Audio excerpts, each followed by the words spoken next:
Okay, so I want to start today with a question, and I want you to actually sit with it for a second before we move on. Have you ever ended a day feeling completely, utterly drained? And when you try to figure out why, you realized nothing that bad had actually happened? Like, objectively, the day was fine. Nothing fell apart. Nobody died. You got through it. But you're exhausted. You're listening to Affirmation Book, where we slow down, look inward, and learn how to think a little more gently. Settle in. Let's talk. Not the kind of tired that a good night's sleep fixes. I mean that other kind. That heavy kind. The kind that lives somewhere behind your eyes and in the middle of your chest. The kind that's been there so long you've almost stopped noticing it, because your mind just wouldn't stop. And I think a lot of us know exactly what that feels like, right? Like you're lying in bed at, 11:30, maybe midnight. And instead of sleeping, you're replaying a conversation from 3 days ago. 3 days. And you're editing it. You're changing what you said. You're imagining what you should have said. You're wondering if the other person is still thinking about it, or if they've already forgotten. And this is the one that really gets you, if they're telling someone else about it right now. Or maybe it's a text message, and you've read it. 5 times? 6? You're not even sure anymore. But something about the tone feels off, and you can't quite put your finger on what it is, and so your brain just keeps circling back to it like a tongue going to a sore tooth. You know you should stop. You can't stop. Or maybe there's a decision you need to make, and every time you get close to making it, something in your head just floods. Like 100 different versions of how it could go wrong, all arriving at once, and suddenly you're not deciding anything. You're just frozen. I've been there. I think most of us have been there more times than we like to admit. And if any of that just made you exhale a little, if something in you went, "Oh, thank God, someone gets it," then I want you to know that's exactly why I'm here today. Because what we're talking about today is overthinking. And I don't mean the casual kind, like spending a little too long picking a restaurant. I mean the chronic kind. The kind that follows you around. The kind that turns ordinary Tuesday evenings into these exhausting mental marathons that leave you feeling like you ran 10 miles without moving an inch. And here's the most important thing I want you to hear right at the start. Before we go anywhere else with this, there is nothing wrong with you. I really mean that. Overthinking is not a personality defect. It is not proof that you are weak or anxious or broken. It is actually, and this is something that took me a long time to really understand, it is actually your brain working incredibly hard to protect you. It's just working a little too hard. In ways that made sense once, in a world that no longer exists. So let's start there. Let's start with why this even happens in the first place. Okay, so you have to go back, way back, like tens of thousands of years back. Because the brain you and I are walking around with right now, it was not built for this world. It was built for a completely different one. A world where danger was real, and physical, and immediate. Predators, rival groups, food running out, weather turning deadly overnight. And in that world, that ancient, genuinely terrifying world, the people who survived were not necessarily the strongest. They were the most alert, The most watchful. The ones whose brains were constantly, almost obsessively, scanning for what could go wrong. G. Psychologists call this the negativity bias. And it's exactly what it sounds like. The brain's built-in tendency to pay more attention to threats than to good things. To remember the painful stuff more vividly than the pleasant stuff. To notice what's wrong before it notices what's right. And here's the thing. That bias saved lives. Genuinely. The ancestor who looked at a shadow in the tall grass and thought, that might be a lion, had a much better shot at making it through the night than the one who thought, it's probably fine. So the anxious, cautious, worst-case scenario brain, evolution literally selected for that. That brain survived. That brain had children. That brain is now you and me, and basically everyone listening to this right now. But here's where it gets complicated. That same brain, the one wired for lions and famine and rival tribes, is now trying to navigate a world of emails and performance reviews and read receipts and that weird comment someone made at dinner that you cannot stop analyzing. And it does not know the diff here. Andy, your nervous system genuinely cannot tell the difference between a predator in the grass and a message from your boss that just says, "Can we talk?" Both register as threat. Both trigger the same scanning, the same hypervigilance, the same desperate need to figure out what's coming before it arrives. That's not a flaw in you. That is a very old system running in a very new world.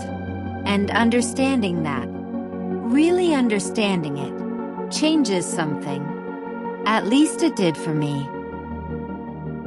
I want to tell you about someone. I'm going to call her Maya, because that's not her name and she deserves her privacy. But some of you are going to recognize yourselves in her. And I say that gently. Maya is one of the most capable people I've ever known. Smart in that way where she saw things other people missed. Perceptive. Genuinely caring. The kind of person you want in your corner when things get complicated because she thinks things through, really thinks them through, and she gets it right. But here's what it cost her. Every email she sent, she would reread after hitting send. Not once, multiple times. Just checking. Did she say something wrong? Did she sound too formal? Not formal enough? Was the tone off? Could it be misread? Every conversation got a postmortem. Every social interaction got analyzed. Did she talk too much? Was she too quiet? Did she come across as awkward? Did she overshare? Did she undershare? She kept a mental catalog of her mistakes. And I mean a detailed one, going back years. And the thing is, and this is the part that I find so heartbreaking, Maya wasn't doing this because she was neurotic or dramatic.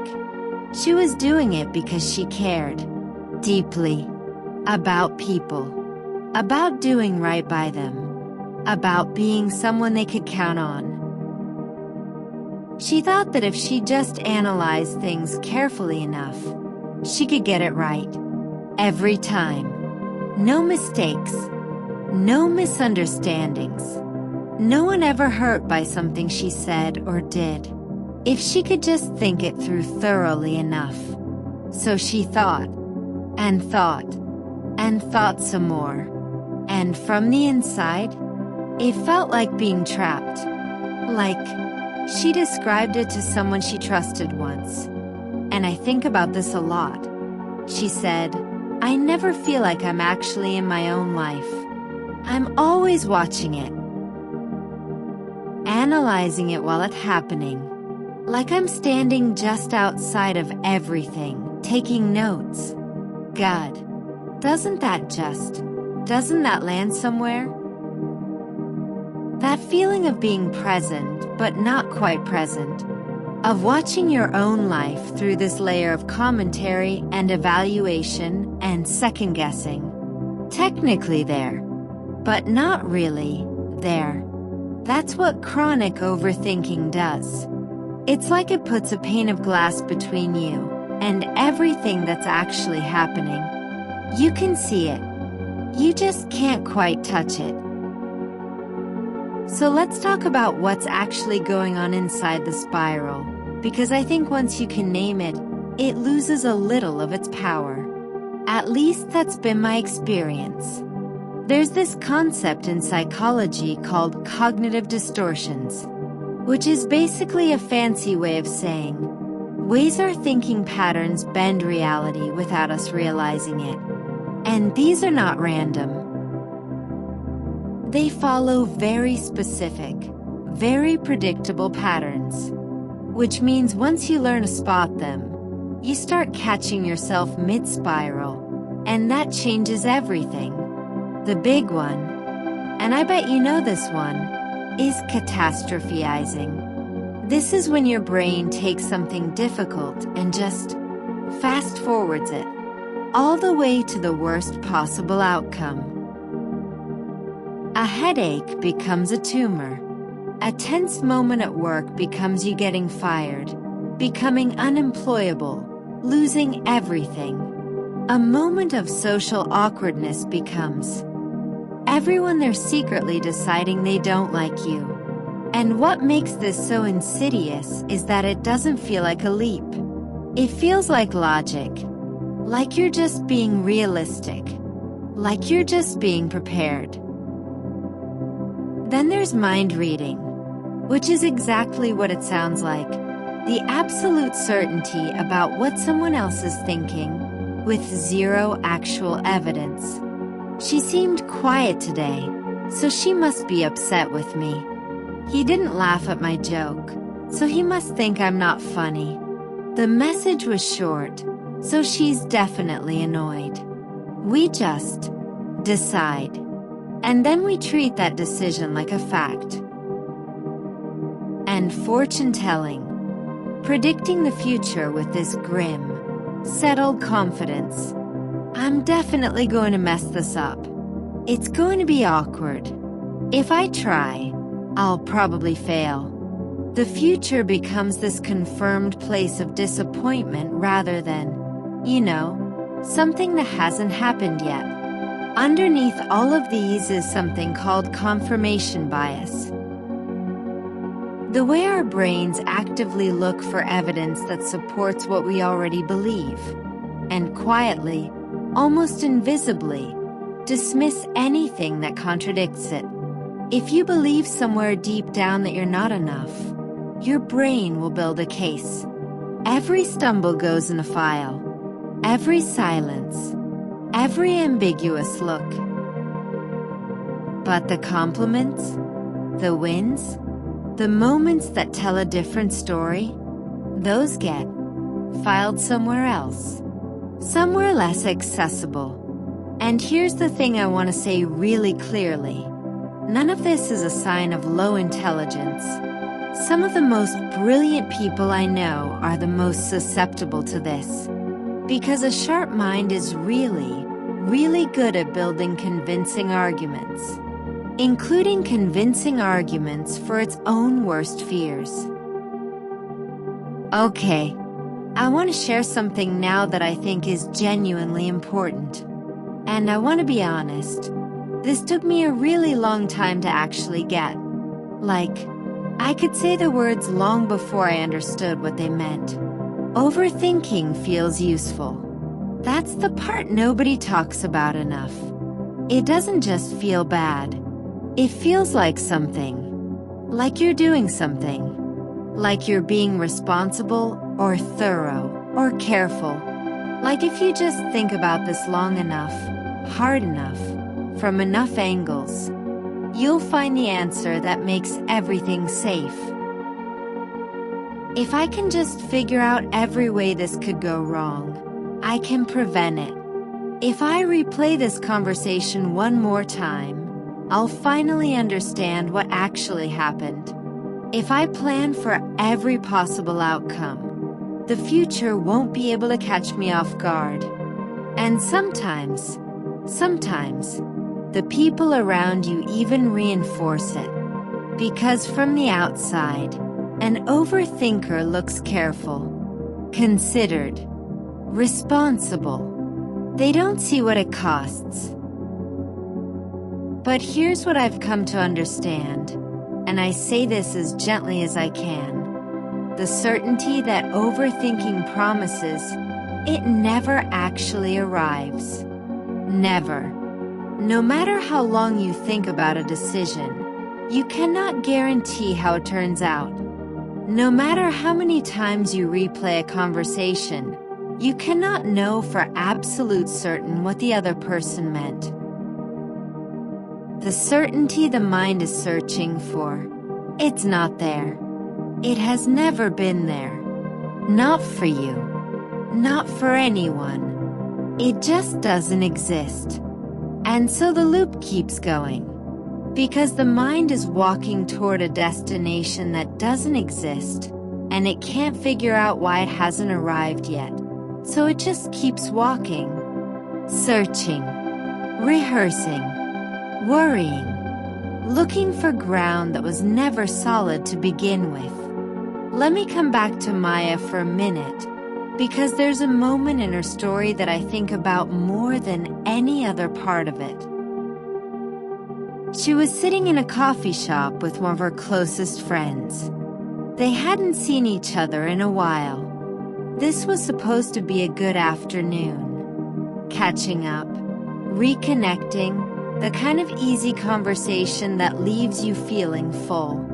And Maya realized mid-sentence that she had no idea what her friend had just said. Not because she wasn't there. She was sitting right there. She'd been nodding, making the right sounds, doing all the things you do when you're listening. But she had been completely, entirely somewhere else. Inside her own head, replaying something that happened at work earlier that week, still trying, to figure out if her manager had been disappointed in her or just distracted. And in that moment she felt this wave of sadness. Not about work, about this. About the fact that she was sitting across from someone she genuinely loved. Someone who was offering her their time and their realness and their friendship. And she had completely missed it. Not because she didn't care, but because her mind had taken the moment before she'd even had a chance to live it. She told me she just said to herself, very quietly, enough. Not a declaration, not a dramatic turning point, just a quiet, tired, honest, enough. And she came back. She looked at her friend's face, and she listened. That's it. That's actually it. Not some big transformation, not a sudden cure, just one small return. To here, to now, to the actual life that was sitting right in front of her. She still overthinks. I want to be real about that. She probably always will, to some degree. But something shifted in how she related to it. She started catching it earlier, naming it, breathing through it, asking herself what she actually needed in that moment. And more often than not, the answer wasn't more thinking. It was rest, or movement, or just permission to not have it figured out yet. She said something to me once that I've never forgotten. She said, I spent so long trying to quiet my mind, but that was never really the goal. I just needed to stop treating it like the enemy. And that brings me to the thing I most want to offer you today. The thing that, honestly, changed the way I move through the world. You are not your thoughts. I know that can sound like something you'd read on a motivational poster and roll your eyes at. But stay with me for a second, because I mean it very specifically. Right now, in this moment, you can observe your own thinking. You can notice a thought forming. You can watch it arrive, gather intensity, demand your attention. And you can also, if you choose, watch it pass. Who is doing the watching? Gee, that's not a trick question. Think about it genuinely. If you can observe your thoughts, then you're not the thoughts. You are the one noticing them. There is a you that exists before the thought, beneath the thought, separate from the thought. The Stoics understood this. Buddhist traditions have been pointing at this for thousands of years. Modern psychology has arrived at the same place through completely different doors. Through what therapists call cognitive diffusion, or acceptance and commitment therapy, or mindfulness-based stress reduction. Different words. Same discover. Why? You don't have to believe every thought your mind produces. You can notice a thought the way you'd notice a cloud moving across the sky. Acknowledge it, watch it, let it move. And in that small gap, between the thought arriving and you responding to it, that is where something new becomes possible. Viktor Frankl, who survived things most of us can't even imagine, and went on to become one of the great psychiatrists of the 20th century. He wrote about this exact space, that between stimulus and response, there is a gap, and in that gap is our freedom. Most of us never find that gap. The thought arrives and we're already inside it, already spiraling, before we even knew it happened. But the gap is always there, and learning to find it, even sometimes, even briefly, might be one of the most important things a person can learn. So what does this actually look like in real life? Because I don't want to leave you with beautiful ideas that have no traction in a Tuesday morn. The simplest thing, and I mean genuinely the simplest, is to name what's happening. Not in a harsh way, just accurately. There's the catastrophizing again. That's my brain doing fortune telling. Oh, this is the mind-reading pattern. Something shifts when you name it, because naming it means you've stepped back from it, even slightly. You've moved from being the thought to watching the thug. That tiny distance is everything. The second thing is breath. And I know, everyone says breathe, but here's why it actually works. When your nervous system is activated, your breath is one of the very few things you can consciously control that directly talks back to it. A slow inhale and a slightly longer exhale, even just a few of them, signals to your brain that you're not, in fact, in danger. It's not magic. It's just how the system works. Journaling is another one that surprises people. Not because writing solves anything, but because when you take a fear out of the looping echo chamber of your mind and put it on a page, it almost always looks smaller. Less like an atmosphere you're drowning in. More like a thing. A thing you can actually look at. And then there's this shift that I find really powerful. Replacing the demand for certainty with something like curiosity.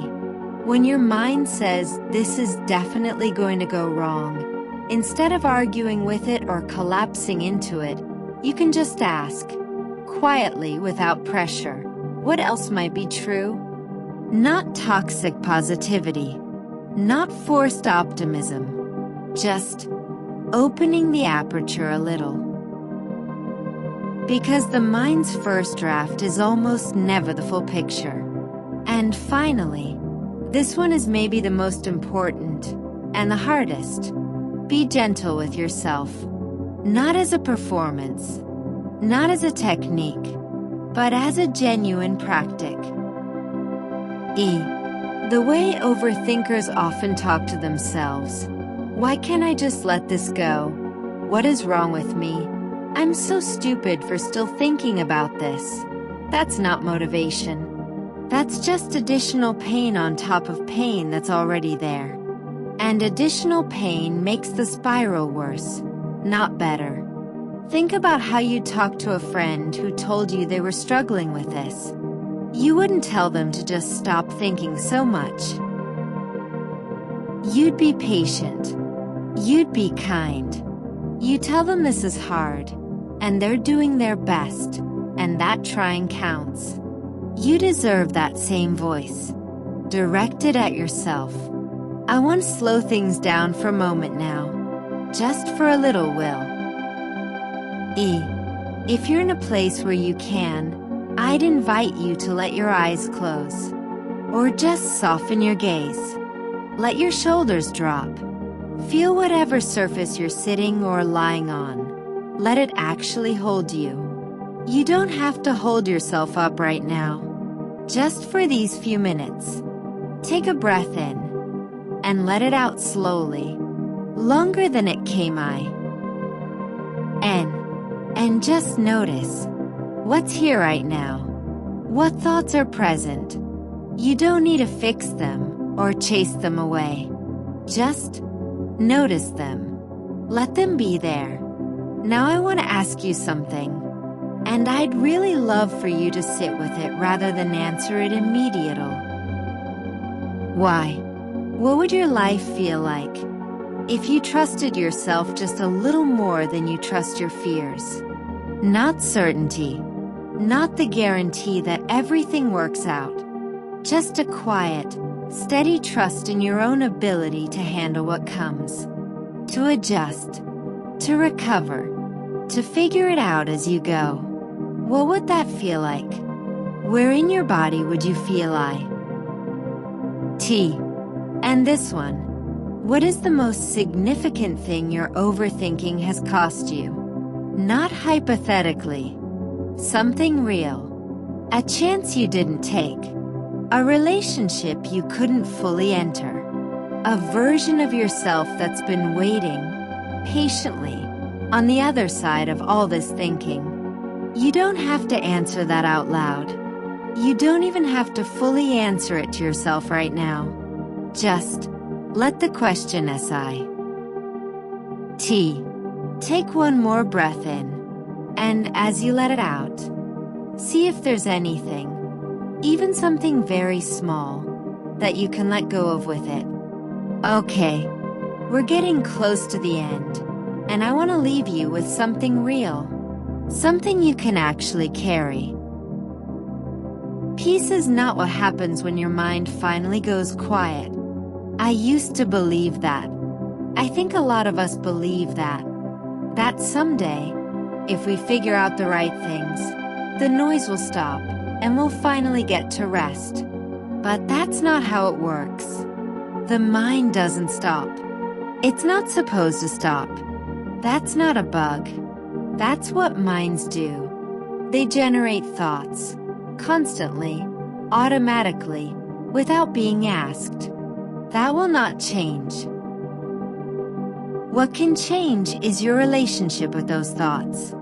The ability to hear the anxious voice without automatically believing it. To feel the pull of the spiral, and sometimes, not always but sometimes, choose not to follow. To hold uncertainty not as something that must be resolved before you can live your life, but as just the texture of being alive. Something everyone is navigating. Something you are capable of navigating too. You've actually been practicing something today, in this episode, whether you realized it or not. You've been listening to thoughts about thoughts. You've been observing your own mind from a slight distance. That gap, the one Frankl wrote about, the one between experience and response. You've been living in it for the last half hour. You can take that with you. When the spiral starts, and it will, because you're human, pause. Even for just a breath. Name what's happening. Come back to what's actually in front of you. When the voice demands certainty before you're allowed to move forward, ask yourself honestly, has that certainty ever actually come? Or have you just moved forward anyway, when you had to and found out you were okay? When you're hard on yourself for overthinking, and you will be, because that's what overthinkers do. Meet that harshness the way you'd meet it in someone you love. With patience. With the acknowledgement that this is genuinely difficult. And that showing up is enough. And when you catch yourself missing a moment, a meal, a conversation, a quiet evening, a beautiful ordinary nothing, because your mind was somewhere else entirely, just come back. No drama, no self-punishment, just the small, faithful, endlessly renewable return to now. That practice, repeated across the small moments of a real life, is not a minor thing. It is, over time, the whole thing. Your mind is not your enemy. It is not your prison. It is this extraordinary, complicated, ancient instrument that is trying, in the only way it knows how, to keep you safe. And you are bigger than it. You are the one holding it, not the other way around. I really do believe that about you, even if you don't quite believe it yet. Take good care of yourself today. I mean that, genuinely, not as a sign-off. Take care of yourself today, and I'll see you in the next one.